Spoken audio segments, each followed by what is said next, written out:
Maayong buntag sa atong tanan igsoon, no? So, nanaputaron sa pag-share sa pulong sa Ginoo. So, sa dili pa mag-pray sa ta, Father, salamat sa karon nga adlaw, Lord. Salamat Ginoo sa imong pulong nga ma-spread sa imong katawhan, Lord God. O salamat kaayo, Father, nga ang tanan nga mugula sa akong Father, Spirit and life, tulang dagdag bawas, kontrola nga akong ipamabala, abalang Espiritu Santo. And all the glory and honor belong to you, Father, in Jesus' mighty name. Amen. So, igsoon, diri sa Isaiah, yun ang pulong sa Ginoo, sa Isaiah 1:8, nag-ingon ang Ginoo, ngari kamo ug maghusay kita, bisag unsa kapula ang inyong sala, maputi kini kaayo, bisan pa kinig dagtong pula, maputi kini sama sa balhibo sa karnero. So nagadugang ang Diyos sa panalangin siya mga pulong. Muna igsoon nga, ang Ginoo, ingon siya din nga, umari kamo, no? Dumuol kamo nga, kanabitaw ang tao nga gibugatan, unsa pamanday ang sitwasyon sa imong kinabuhi igsoon, naglunang ka ba diya sa sala, or unsa ba na imuhang kinabuhi igsoon, no? Ingon ang pulong sa Ginoo, dumuol ka sa Ginoo, no? Ayaw og kanabitaw ikaw ra magkuan sa imuhang kinabuhi, no? Nang ikaw rin sulbad sa imong mga problema, dapat imong ihatag sa Ginoo igsoon, no? Yun pa ang pulong sa Ginoo, casting all your cares upon Him, no? Kay nga naman ang tao mangud igsoon, no? Usay garbo sa tao ba nga dili sila mo kuan sa Ginoo, di sila mo duol sa Ginoo, abi nila kaya ra nila, wa sila kahibalo igsoon, no? Nga kung wala ang Ginoo, wala gyud arang mahimo, no? Munang ang gusto sa Dios igsuon, no? Ingon pa siya dinhi, bisag unsa pa ka itom o pula sa imong mga sala. So unsa man na imong mga sala dinha igsuon, unsa man imong gibuhat dinha, your commit ba kag adultery, nangawat ba ka, no, nakapatay ba ka diha, o unsa pa na imuhang gibuhat igsuon, ingon ang pulong sa Ginoo, kung muduol ka kaniya, papaso niya na tanan nimo nga mga kalapasan, no? Wala na kanindot igsuon ang Dios, kay nagkuan siya og solusyon bitaw, solusyon sa atong mga sala, no? Tinguha ang Ginoo igsoon nga masolusyonan tanan, muna nga iyang gipaanhi dari ang iyang bugtong anak nga mao si Ginoong Hesukristo, nga motuo kang Ginoong Hesukristo no matangtangan sa sala ug makabaton sa kinabuhing walay katapusan. Muna igsoon nga ayo na paglangan, no, sa imo, kung makadungog ka karon, kung naka no sign na kini igsoon, no, nga hinusulan nato ang tanan nato nga mga kalapasan, no? Atong siguruhon igsoon, no, nga atong kasing-kasing, no, nabitang surrender ba diya sa atong buhi nga Dios, no? Kay nagkinahanglan gyud tag Dios, no, nga moy mo bag-o sa tua, no, moy mo ayo sa mga sakit, moy maghatag ka nato kalipay, maghatag ka nato og kalinaw og gugma, no? Magtisok sa ato kining gugma nga agapilab, no, sa atong kasing-kasing.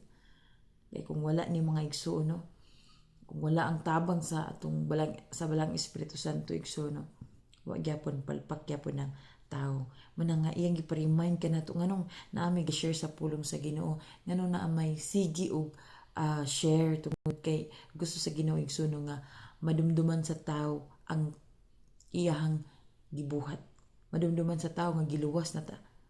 Kabantay mo sa Old Testament igsoon, ang mga ignan gyud ang mga pari ba, or katong mga Israelites sa unang panahon, nga isulti gyud, no, sa ilahang mga anak ang katong nangahitabo, no, sa unang katong tuwa pa sila sa Ehipto hangtod nga gidalan sila dito sa land of promise, no? Kay gusto sa Ginoo nga dili malimtan sa mga katawhan sa Israel, no? Kay once nga makalimot man gud ang mga tawo igsoon, maggasimba na din sila sa mga dios-diyosan, kay nalimot man sila sa pagkamaayo sa Ginoo sa ilang kinabuhi. Sama gyapon sa ato karon nganong daghan ga-share sa pulong sa Ginoo, kay once ang tawo igsoon malimot sila no? Muna nga magbuhat na dayon sila og dautan, makabuhat na din sila og dili maayo igsuon. Muna nga grabe gyud ang gugma sa Ginoo kay until now gusto sa Ginoo nga pahinumduman niya ang iyang mga katawan. Labi na kita nga giluwas sa Ginoo nga gipakamatyan sila sa una igsuon. Wala pa biya to sila, wala pa biya si Kristo ato igsuon. Nagpakamatay, no? Apan bisan pa man igsuon, grabe ang tinguha gid sa amahan nga magbag-o ang katawan pero wa gid palpak ginigsuon.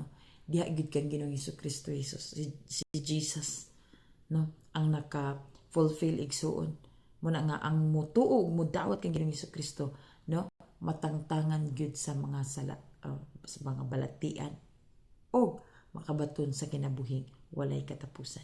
So dawata si Ginoong Hesukristo, ipasulod siya sa imong kasing-kasing. Sa man nimo pagdawat, yung sa Romans chapter 10 verse 9, maluwas ka kung imong ipahayag nga si Jesus mao ang Ginoo ug sa kinasing-kasing gayon. Nganong ipahayag man nimo tungod kay dinhi sa kalibutan daghan kaayong Ginoo, no? Mga gagmay, mga dagko, no? Sa asang mga nasod igsuon, no? Nagkalain-laing ngalan sa mga Dios, no? Mga Buddha, Hinduism, di pa din na Atheism, no? Daghan kay nga mga Dios ning kalibutan na. So ingon ang pulong sa Ginoo, imong isugid nga si Ginoong Hesukristo, no? Karon isuon isugid nga si Ginoong Hesukristo mao ang imong Dios ug sa kinasing-kasing gayon.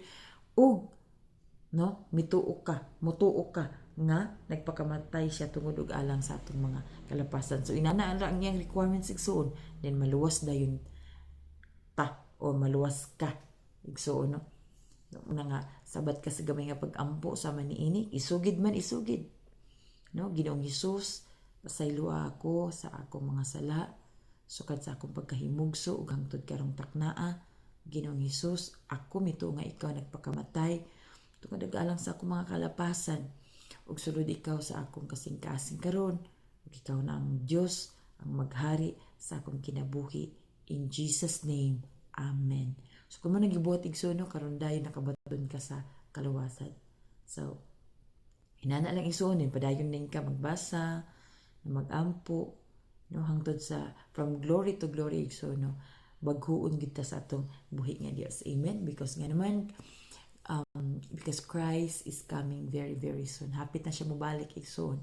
So ayaw na sayang ang imong kinabuhi. No, ayaw na, do not waste your time. No? Og na kay chance igsoon nga mga lagad, pangalagad gyud ya. No, ayaw na kung na kay chance kinahanglan na gyud. No? Kay kini nga tuiga, kini nga adlaw dili na nimo balik igsoon. Wala na. So kung wala ka gibuhat ani igsoon, no, ambot lang nimo.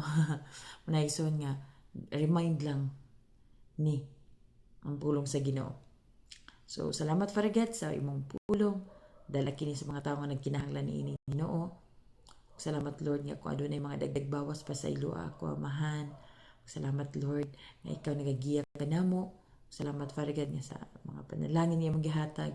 Salamat kay Lord sa kalinaw kalipay ug mapagpugong sa kaugalingon. In Jesus mighty name. Amen. God bless igsoon.